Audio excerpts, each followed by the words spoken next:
réponse. Mais tout de suite, mesdames, messieurs, je voudrais qu'on applaudisse bien fort monsieur Zouher Lardrizi. C'est Zouher, comment ça va? Très très bien.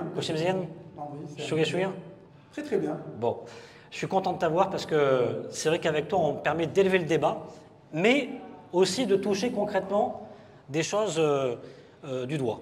Et c'est vrai que c'est pas facile en matière d'IA. On pense tous avoir des idées préconçues. Je me duplique. J'ai un jumeau qui fait la deuxième partie. Bon, super. Zouher, peut-être te présenter d'abord rapidement? Alors, moi c'est Zouher ici, je suis consultant en transformation digitale et en intelligence artificielle. Je suis à la tête d'une entreprise qui s'appelle Dia Technologies, qui travaille dans le domaine du digital depuis à peu près 25 ans. Et je suis par ailleurs aussi cofondateur de AIcraft. Bien sûr. Et alors tu as parmi, alors ça c'est l'anecdote si vous ne le savez pas, développé le premier bot d'Arijaphone. Hein.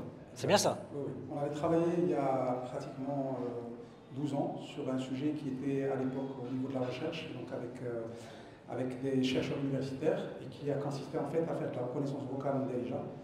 C'était une des premières applications de deep learning grand public au Maroc, ça a été fait aussi à travers en fait quelques clients. Et cette solution, il se trouve que par la suite, elle a été, on va dire, vendue à un investisseur saoudien qui l'a développé par la suite au Moyen-Orient. Développement en quelle année? Parce qu'il est très modeste, alors, hein, vous allez le voir. 2013. 2013. 2013, juste 2013, voilà. Non, mais ça remonte quand même, c'était la préhistoire. C'était la préhistoire, voilà, de l'informatique, on peut dire. On va tout de suite poser le cadre. Vous avez vu, j'ai fait un joli dessin. Je me suis amusé avec l'IA. Je voudrais qu'on pose le cadre concret aujourd'hui, Zouher, puisqu'on s'adresse aux patrons de PME, très franchement, est-ce qu'ils ont, est-ce que nous avons une place à jouer, un rôle à jouer aujourd'hui, et quelle place dans un monde qui est dominé par les GAFAM et qui est dominé également par les BATX, États-Unis, Chine, bien évidemment et des normes européennes, mais quelle place les PME marocaines peuvent-elles avoir dans ce monde-là, avec l'intelligence artificielle? Alors, contrairement à ce qu'on peut penser, c'est dans ces moments justement de transformation technologique, ces moments de distribution comme on dit maintenant, c'est là où il y a des opportunités pour des pays émergents.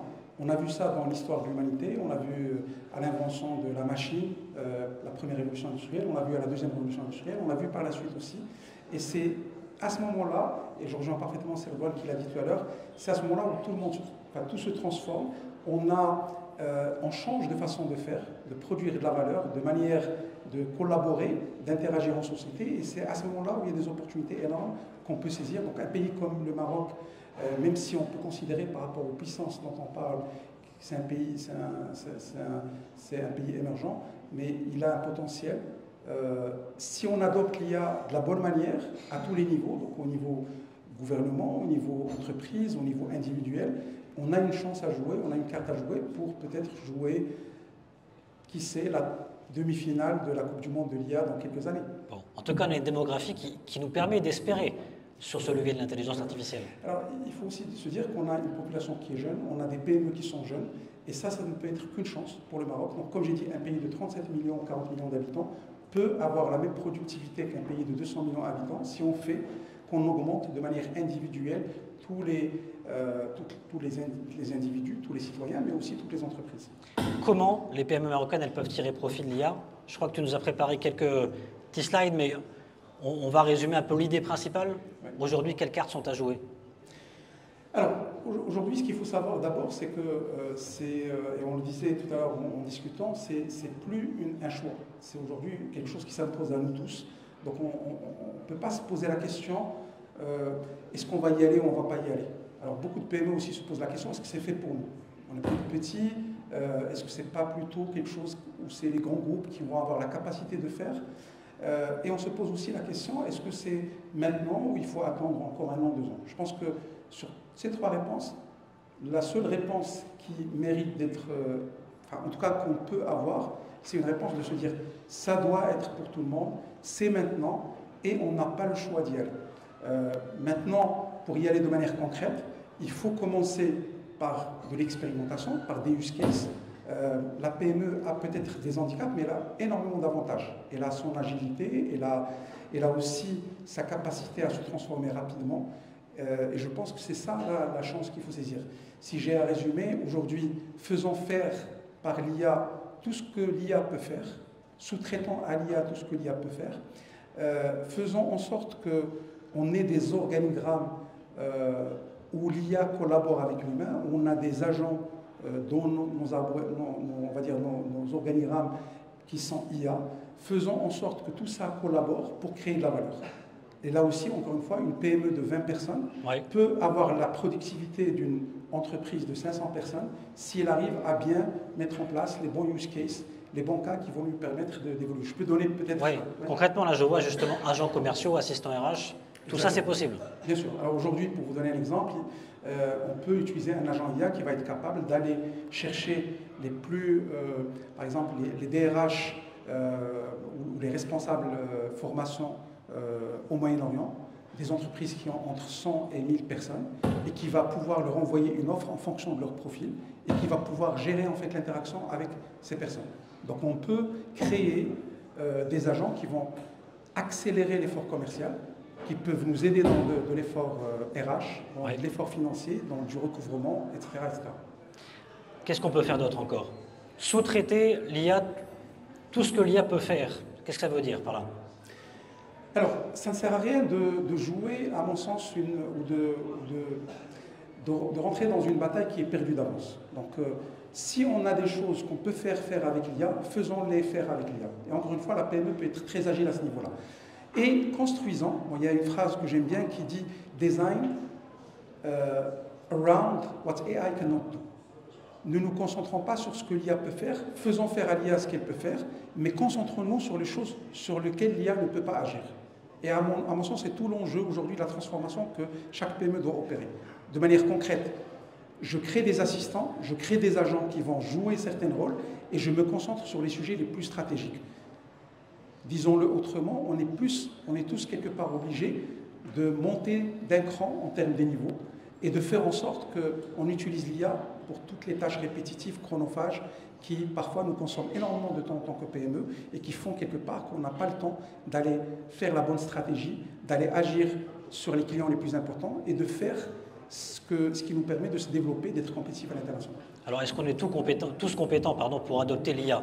Et sinon, comment faire justement? C'est ce qu'on va voir avec toi, Zouhair, notamment, avec ces technologies qui sont incontournables aujourd'hui, à regarder de près, en tout cas dans les 5 prochaines années. Alors aujourd'hui, ce qui est en train d'émerger, bon, cette année, l'année dernière, on parlait d'assistants, cette année on parle d'agents. Donc la thématique par laquelle l'année a commencé, c'est le Agentic AI. On a vu le lancement de quelques solutions d'Agentic AI en Chine notamment et quelques-unes aussi aux États-Unis et en Europe. Et ça prouve aujourd'hui qu'on va de plus en plus avoir des agents IA qui vont opérer au sein de l'entreprise. Donc c'est quoi la différence c'est quoi la différence entre un assistant et un agent? C'est pareil ou c'est différent? Alors un assistant, c'est comme si on a un stagiaire auquel on va lui poser des questions. Donc par exemple, j'ai besoin d'un assistant juridique qui va m'aider par exemple à rédiger des drafts de contrats. Et donc je peux utiliser un assistant qui a été entraîné sur mes contrats et qui va m'aider à rédiger de nouveaux contrats. Je peux avoir un assistant RH qui va m'aider à rédiger mes fiches de poste, qui va m'aider peut-être à scorer les CV des nouvelles recrues, etc., etc. Un agent, il a, au-delà de la capacité, on va dire, d'IA basique, il a un certain nombre de pouvoirs ou de capacités ou de compétences. Donc il est capable d'aller se connecter sur différents sites, peut-être de générer des appels automatisés. Il serait capable aussi peut-être de faire du code, donc de générer des pages, des sites. Il serait capable d'avoir d'autres types de compétences. Et donc un agent, c'est un peu plus avancé. Je vais vous donner un exemple très simple. Oui. J'ai fait un exercice hier sur un outil d'IA agentique qui s'appelle GenSpark. Et cet outil m'a permis, donc, en quelques minutes, de sortir une base de données de tous les investisseurs de type soit angel investor ou de type VC. Donc une PME, si elle a besoin d'argent pour se faire financer. Donc il m'a sorti une liste d'une centaine d'investisseurs, très early stage, dans des startups ou des PME, dans la région MENA. Et donc en quelques minutes, en 10 minutes, 10 minutes. J'ai une liste de 100 contacts avec leur profil LinkedIn, avec leur contact téléphonique ou adresse email s'il est disponible. Et donc ça peut permettre d'aller très vite, par exemple, si on a besoin de lever d'argent ou de se faire accompagner. Bien sûr, ça c'est juste un exemple, mais on peut envisager d'autres types d'applications de l'Agentic AI. Alors, peut-être autre mot-clé qui est aujourd'hui de plus en plus important, c'est ce qu'on appelle Adaptive AI. Alors, c'est quoi? Alors, l'agentic AI, on donne des capacités à l'IA pour faire d'autres choses. Sauf que l'IA, telle qu'aujourd'hui elle a été construite, c'est des algorithmes de machine learning, de deep learning, donc on ne va pas rentrer dans les détails techniques, mais c'est des algorithmes qui ont été entraînés une fois et qui ne vont pas pouvoir réagir à des circonstances exceptionnelles ou à de nouveaux changements. Donc l'Adaptive AI, c'est une IA qui va mélanger de l'IA classique avec l'agentic AI. Donc c'est des nouvelles formes d'IA qui vont être capables d'apprendre, de s'adapter et de s'améliorer avec le temps. Donc c'est une IA qui est capable de changer son code. Donc elle apprend toute seule. Elle apprend toute seule et elle peut au fur et à mesure s'adapter à des changements de situation. Alors dans des domaines classiques, ça peut être utilisé par exemple quand on veut faire la détection de fraude par exemple ou la détection dans la cybersécurité d'attaque. Mais on peut l'utiliser aussi en mettant en place des systèmes qui vont non seulement... Alors, je reviens par exemple à mon exemple de génération de leads, de prospects. Je peux avoir une IA adaptive. Ce qu'elle va faire, c'est qu'en fonction du taux de conversion de mes prospects, elle va au fur et à mesure changer d'algorithme, changer de cible pour pouvoir aller cibler ceux que j'arrive à convertir le plus et donc qui sont plus adaptés par rapport à mon business. Et je vois qu'il y a des robots. Intelligent Robotics. De quoi il s'agit? Alors, aujourd'hui, on commence à avoir des robots au Maroc aussi, dans des restaurants, dans des événements, etc. Mais ce qu'on commence aujourd'hui à construire aussi, c'est des robots équipés justement de toutes les capacités IA aujourd'hui existantes et émergentes, donc, qui sont capables de dialoguer en langage naturel avec l'humain, dans toutes les langues. On a vu des robots aujourd'hui parler anglais déjà. Ouais. On commence à voir aujourd'hui des robots qui vont être capables de devenir des sortes d'assistants au quotidien. Donc des robots alimentés à l'intelligence artificielle. Voilà. Et certains disent que ça pourrait coûter 2 000, 3 000 $ dans quelques années. Alors, on a commencé déjà à avoir des entreprises chinoises qui proposent des tarifs de l'ordre de 3 000 à 5 000 $. Déjà aujourd'hui, 3 000, 5 000 $. 3 000, 5 000 $. On a eu Elon Musk qui avait annoncé Optimus il y a quelques mois, où on était sur des niveaux de 25 000 à 30 000 $. Il y a eu par la suite des annonces d'autres sociétés qui ont parlé de robots à 10 000, 12 000 $.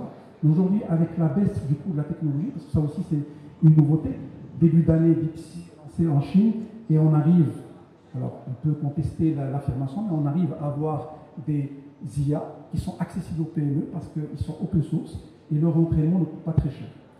Deuxième changement, c'est la data. Avant, pour l'IA, il fallait énormément de données pour se faire entraîner. Elon Musk, en mars, il lance son dernier modèle et 50% de la donnée sur laquelle elle est entraînée, c'est de la donnée synthétique qui a été générée elle-même par l'IA. Et donc, tout ça fait qu'on a une accélération, une baisse des coûts et une amélioration des performances qui peut faire qu'on peut avoir de la robotique avancée très prochainement. Je pense que c'est des horizons aujourd'hui de 3 à 5 ans où on pourra avoir de la robotique très grand public. Donc on va en avoir à la Coupe du Monde 2030. Inch'Allah. On aura peut-être une équipe de robots qui va jouer. Une équipe de robots 100% PME, ça peut être pas mal à côté d'un stade. Les compétences essentielles, parce que forcément ces robots, ces IA, ces agents IA, ça pose beaucoup de questions ouvertes sur les compétences à privilégier aujourd'hui pour nous humains. Alors, il y a le World Economic Forum qui avait parlé il y a quelques années et qui a continué qui vient de le répéter dans un rapport qui s'appelle Future Jobs 2025, qui a parlé des 5 C's. Les 5 C's, c'est la créativité, c'est le complex problem solving, c'est le critical thinking, c'est la collaboration et la communication. Alors, aujourd'hui, ce qu'on essaie de faire, c'est d'abord de retenir 2 compétences fondamentales, la créativité et le complex problem solving. Et ajouter à ça, on peut ajouter la capacité de commander l'IA.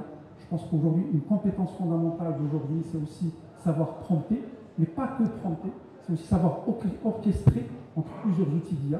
Et ça, c'est une capacité de leadership, de commande qu'on a besoin d'avoir. Alors, je vous donne juste un exemple très simple pour être très concret. Pour faire une présentation commerciale, dans le passé, ça peut nous prendre peut-être une semaine pour aller faire cette présentation. Aujourd'hui, on peut partir, on utilise GenSpark, un outil qui contient une solution qui s'appelle Slides AI, qui permet de générer des slides très bien faits. Sauf qu'avant d'aller sur l'outil pour générer le prompt, on peut aller sur ChatGPT et lui dire « Génère-moi un prompt pour GenSpark pour faire une présentation commerciale relative à mon activité, voici les éléments. » Il peut générer le prompt et ce prompt peut être saisi sur GenSpark. Et encore une fois, là je parle du premier niveau, après on aura peut-être de l'orchestration automatisée de ce type de travail. Donc, commander l'IA, avoir le leadership de gérer plusieurs outils, plusieurs agents et de pouvoir interagir avec elle, c'est une compétence fondamentale. Et la dernière compétence qui est très critique aussi, c'est le contrôle, parce que l'IA c'est bien, mais elle peut se tromper, elle peut halluciner, elle peut avoir un biais. Et donc le fait de garder du contrôle, du critical thinking, de l'humain human in the loop, de l'humain dans la boucle, est fondamental pour nous.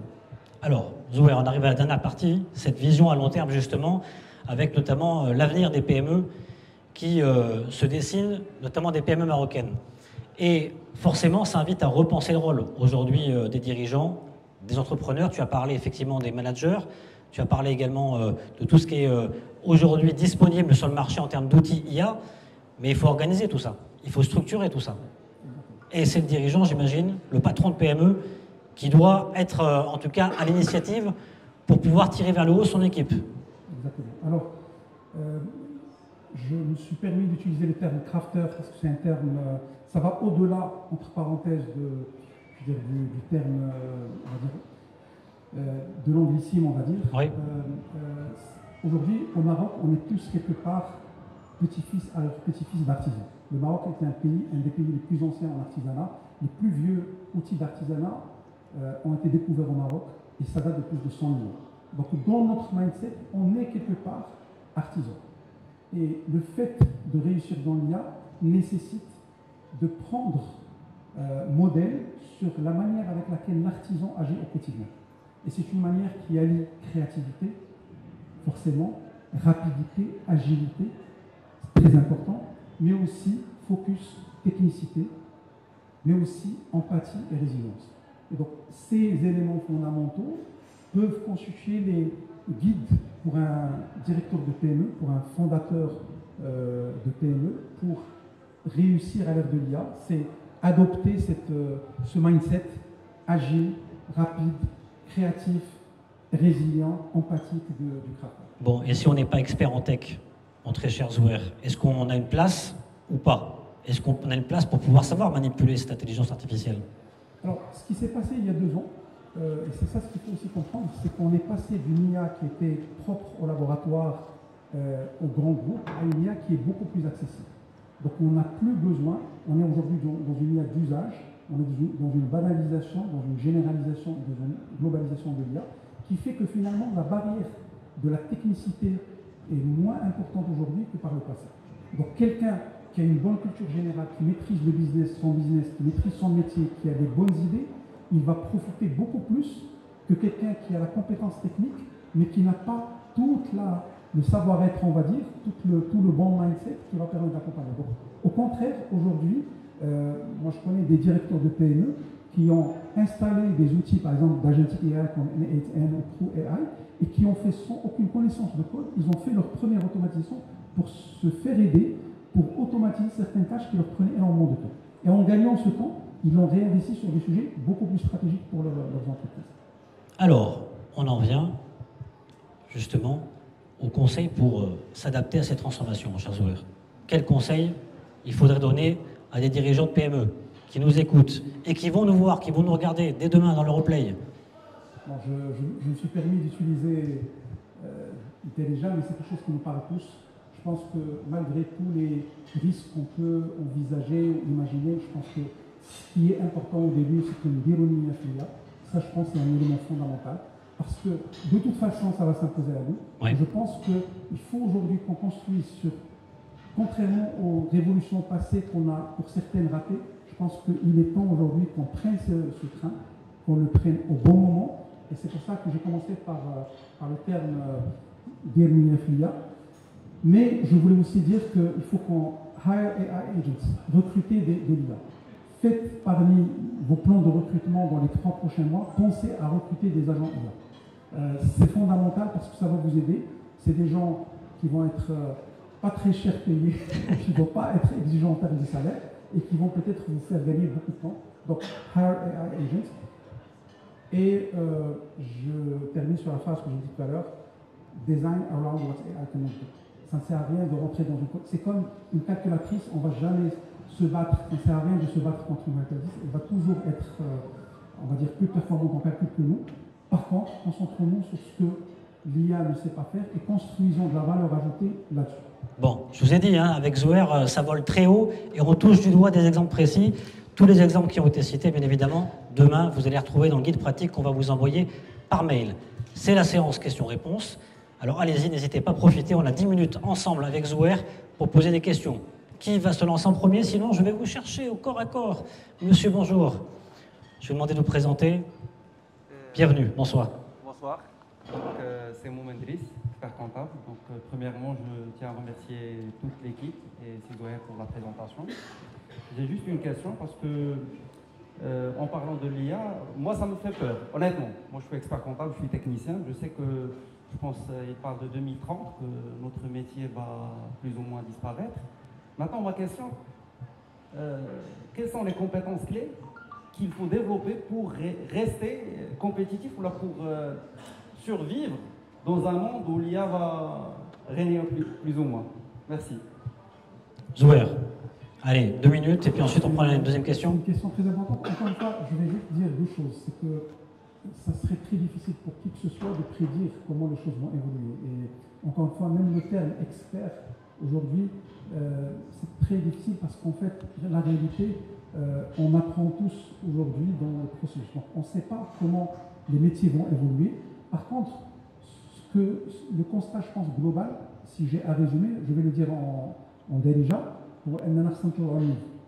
Si demain on veut survivre dans une ère où l'IA est généralisée, il faut que, quels que soient les métiers, moi je pense que très peu de métiers vont disparaître. Je pense qu'il y a beaucoup de tâches qui vont disparaître. Il y a une étude de McKinsey qui a montré qu'à l'horizon 2027, 70% des tâches qu'on fait aujourd'hui vont disparaître. Ce qui est énorme. S'il y a 70% des tâches qui vont disparaître, c'est-à-dire qu'on va devoir changer pratiquement les 2 tiers de ce qu'on fait aujourd'hui et de la manière avec laquelle on travaille au quotidien aujourd'hui. Donc, je vais vous donner un exemple très simple pour lier au métier à votre métier. Avant, dans le métier des métiers financiers, il y avait beaucoup de calculs. Et on devait être très précis, très fort en calcul. On devait être très fort en utilisation de calculatrices, etc. Depuis la révolution déjà digitale, depuis 25 ans, 20 ans on va dire, le comptable il va aujourd'hui se reposer sur des ERP, sur des outils qui vont aujourd'hui faire beaucoup de choses à sa place. Mais le métier est resté. Il a changé de prérogative, il a changé de façon de travailler, mais le métier lui-même, il est fondamental.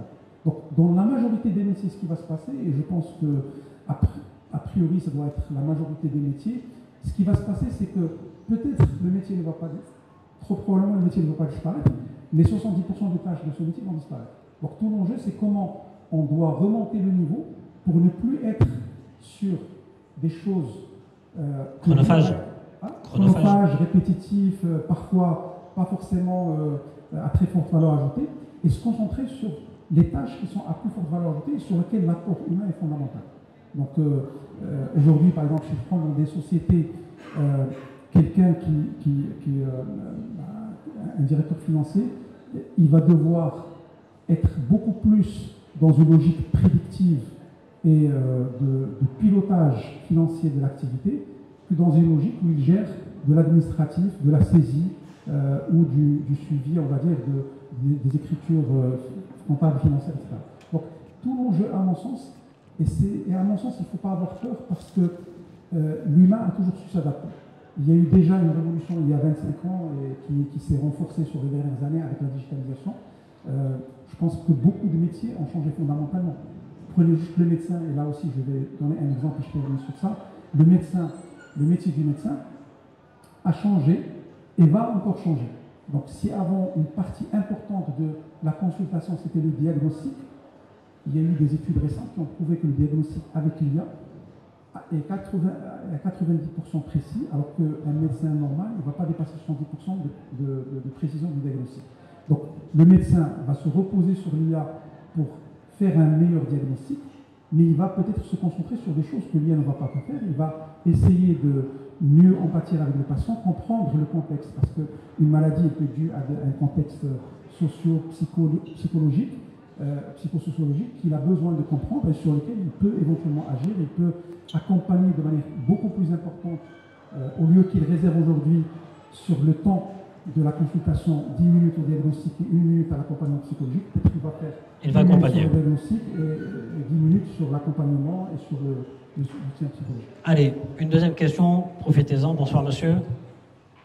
Bonsoir, Tarek Roustron, je suis directeur de la société Capital Bank. Donc nous sommes en bureau d'études. Je vous demande comment est-ce qu'on fait une étude de conseil, c'est-à-dire des études stratégiques, surtout dans le développement durable. Je vous tiens le micro. Voilà. Et donc, je me demandais, est-ce que l'IA, surtout la deuxième partie, vous avez parti de deux temps forts actuellement, il y avait l'assistance et puis comment ça s'appelle? Les agents. Les agents, voilà.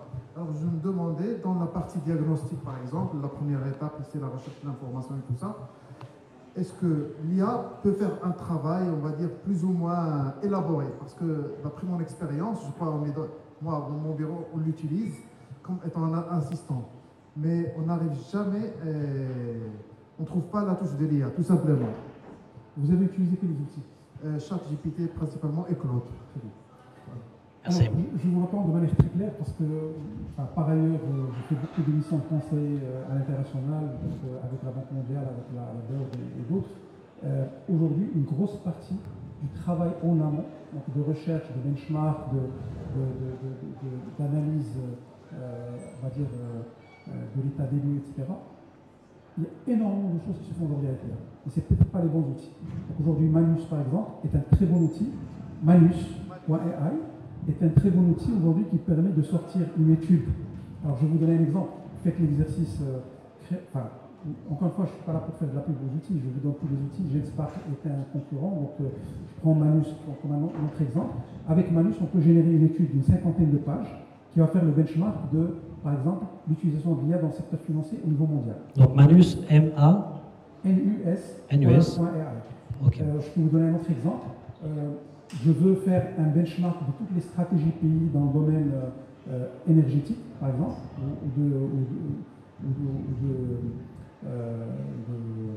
d'énergie renouvelable. Je peux sortir en 5 minutes une étude d'une 50aine de pages qui couvre 20 pays et qui va me donner un benchmark avec des tableaux, avec des graphes, en utilisant. Donc, alors, au-delà de Manus, il y a deux outils que je peux recommander. Aujourd'hui, les outils de Deep Research, par exemple, de Google, Deep Research de Google, permet de faire la même chose. Il y a un outil de Stanford qui s'appelle Storm, qui permet de faire la même chose. Storm. Donc, vous cherchez Storm Stanford, et cet outil permet aussi de sortir. Et je peux encore une fois compléter, ça va au-delà de ça. Je peux vous donner un exemple très simple. J'ai eu, dans le cadre d'une mission en Arabie Saoudite, à évaluer 3 fournisseurs dans un domaine technologique pointu. Je parle de fournisseurs qui sont dans le domaine de l'IA, qui sont des fournisseurs de l'agence AI saoudienne, et il fallait évaluer de manière très précise et très détaillée leurs offres. On parle d'offres de quelques centaines de pages. Et donc, ce travail, dans le cas normal, aurait nécessité un minimum de 2 semaines pour pouvoir analyser dans le détail les différents documents. Alors, justement, avec GenSpark, en pratiquement 1 heure, mais avec beaucoup d'allers-retours, et il y a aussi beaucoup de vérifications, parce qu'il y a une question éthique, donc il faut vérifier, il faut lui demander de nous donner pour chacune des slides des sources, mais il a été capable de nous sortir 15 slides avec des graphes radio de comparaison des 3 fournisseurs, avec des graphes de comparaison financière des offres des fournisseurs, et avec une recommandation, avec une notation et une recommandation. Et bien sûr, il fallait que je lui donne les critères sur lesquels je vais baser l'évaluation. Il fallait que je le guide en lui demandant de me donner à chaque fois qu'il me donne une information, quelle est la source, les paragraphes qu'il a utilisés pour pouvoir sortir ces informations. Et donc ça, c'est un exemple qui aurait peut-être pris, encore une fois, en cas normal, 2 semaines. Ça s'est fait en 1 heure. Donc on a une foison d'exemples. Allez, on va prendre encore 3 questions. On va aller vite, Zouer, parce qu'il nous reste très peu de temps. Je vais aller vers le fond, monsieur, j'ai vu votre main, ne vous inquiétez pas. Bonsoir. Bonsoir, Kerem Mohamed. Je suis dans le secteur de location de mobilier et matériel événementiel. Ma question elle rejoint un peu ce que vous avez dit tout à l'heure. Par rapport aux outils IA, je pense qu'il y a énormément d'outils IA. Je pense la majorité de nous, on utilise majoritairement ChatGPT, mais je sais qu'il y a beaucoup d'outils qui peuvent être intéressants. Ma question, c'est comment savoir quel outil on peut utiliser par rapport à un secteur d'activité. Et une autre question qui rejoint est le coût de ces outils-là. Est-ce que c'est des outils qui nécessitent des abonnements? Le coût que ça va nécessiter. Merci. Zouer, je te lance un défi. Tu as 1 minute 30 chrono. Comme ça, on prend un maximum de questions. Une minute. Alors, sur la partie curation, bon, il y a des entreprises qui le font. Je me permets juste de dire que dans le site de AI Crafters, il y a une partie publication dans laquelle, par exemple, il y a une curation. Alors, ce n'est pas les seuls, vous allez trouver peut-être beaucoup d'autres sur Internet, mais une curation des 100 meilleurs outils. Et dans chaque outil, il y a une curation par type d'activité. Donc, si je suis dans la partie multimédia, si je suis dans la partie rédaction, etc. Et donc, ça peut être un outil parmi d'autres, mais beaucoup aujourd'hui de monde publie des sélections. Alors, ces curations, généralement, elles sont basées sur des tests. Donc, c'est des équipes de lab qui font des tests continus de tous les outils qui sortent et qui vont choisir les meilleurs outils en disant quels sont les cas d'usage. Mais combien ça peut coûter en tout si je prends 10 outils, 15 outils? Combien, en moyenne, une PME a besoin d'outils? Ouais. Ça dépend le secteur d'activité, ça dépend son portefeuille. Ça dépend. Alors, pour vous donner un exemple, quand on parle de ChatGPT, des outils de ce type, on parle de quelques abonnements de quelques dizaines de dollars, oui. Dizaines, vingtaines de dollars. Et ça monte, hein, ça monte tout doucement. Ça monte. Tout dépend de quel niveau d'usage on veut. Parce qu'il y a des abonnements aussi à 200 dollars chez Google, Gemini ou ChatGPT. Mais il y a des outils par métier qui sont sur des ordres de grandeur différents. Après, ça dépend. Sur le multimédia, par exemple, on est sur des logiques de token. Et ça va être en fonction de combien de vidéos je vais générer. Sur les outils d'Agentic AI, c'est la même chose. Donc, pour vous donner un exemple, sur un abonnement de 200 dollars, par exemple, on peut, sur un mois, générer quelques vingtaines ou trentaines d'études très détaillées avec des présentations. Alors, une question de madame. Bonsoir. Bonsoir tout le monde. Alors, je m'appelle Raja. Je suis gérante d'une entreprise nommée DigiWallet pour les CRG virtuels.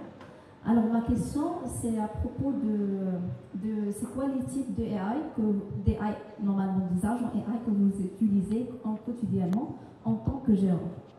C'est ma première question. Par rapport à ma deuxième question, est-ce que vous préférez l'achat d'abonnement ou bien de recruter quelqu'un qui maîtrise les outils AI? Ah, très bonne question, mon cher Zouer. Je vais encore te demander 30 secondes cette fois-ci, le temps avance.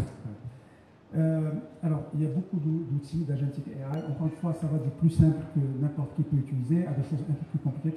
Quand on veut monter des architectures agentiques plus développées, donc on va partir sur des outils comme Pro AI. Il y a des outils aussi d'automatisation avec des éléments agentiques comme N8N, qui peut aussi être utilisé. Mais quand on est sur l'usage au quotidien, on va utiliser des outils. Alors, il y a, comme j'ai dit, il y a des centaines d'outils d'Agentic AI. Des plus généralistes, j'ai pris le cas de Genspark ou Manus, mais on a aussi des outils spécifiques à des métiers, donc banque commerciale, dans la gestion de projets, etc. Maintenant, est-ce qu'il vaut mieux recruter moi, je pense, de toute façon, c'est complémentaire. C'est-à-dire qu'idéalement, il faudra que dans chaque PME, il y ait un champion de l'IA dont le rôle, c'est de faire ce travail pour le compte du dirigeant. Mais c'est important aussi que le dirigeant s'implique. C'est pour ça que je parlais de crafter. C'est changer de façon de faire pour essayer à chaque fois de construire son outil de travail. Soyons des artisans. Monsieur, je ne vous ai pas oublié. Je vous rappelle juste que vous aurez l'occasion également tout à l'heure de poser des questions puisqu'on va réunir nos 3 speakers. Monsieur, bonsoir. Salam alaikum. Farid Chabli, fondateur de l'Extrême Hospitalité. On est dans le secteur du tourisme. Avant de poser ma question, je voudrais déclarer que M. Vichen, fondateur de Mount Valley, avait déclaré il y a quelques semaines que le Maroc est classé au premier rang d'utilisation de ChatGPT. Ma question est comment l'IA va relever le défi pour l'administration publique, sachant que les données ne sont pas synchronisées et les procédures sont trop lourdes. Dernièrement, on a galéré pour avoir des autorisations et c'est vrai que l'IA nous a aidé dans les procédures de A à Z, mais quand on est à l'administration, les informations sont asynchrones et les procédures sont encore lourdes. Donc l'administration actuellement parcourra pour la digitalisation et encore moins l'IA. Je sais ce que tu vas répondre, mon cher Zouer. Je sais que l'IA aujourd'hui, elle peut recomposer des données. Non? Je te connais par cœur. Je vais d'abord dire que l'intelligence artificielle ne va jamais résoudre les problématiques de bêtises humaines. Donc, oui, déjà. Ça oui, c'est la base. Quand on a des problèmes de process, quand on a des problèmes de digitalisation de base, l'IA ne va pas venir. L'IA vient au-dessus d'une plateforme ou d'un système qui capture de la donnée, qui en principe devrait être déjà un peu agile, ou en tout cas à un certain niveau de facilité. Donc, je comprends parfaitement, mais je pense qu'aujourd'hui, il y a aussi l'administration qui est en train de s'y mettre. Donc, pas mal de ministères, pas mal d'organismes publics sont en train aujourd'hui aussi d'essayer de s'y mettre, de lancer leurs propres outils. Aujourd'hui, la question de la donnée, effectivement, est posée, mais il y a beaucoup d'autres alternatives. Et il y a la possibilité aussi de monter des outils en interne. Donc là, j'ai parlé des outils grand public. On n'est pas forcément là pour recommander les outils grand public, mais on peut aussi avoir de l'IA installée dans le contexte de l'entreprise et on peut la faire entraîner aussi par de la donnée en partie interne, en partie externe et en partie synthétique aussi. Merci Zohar Ladressi, vous pouvez applaudir s'il vous plaît.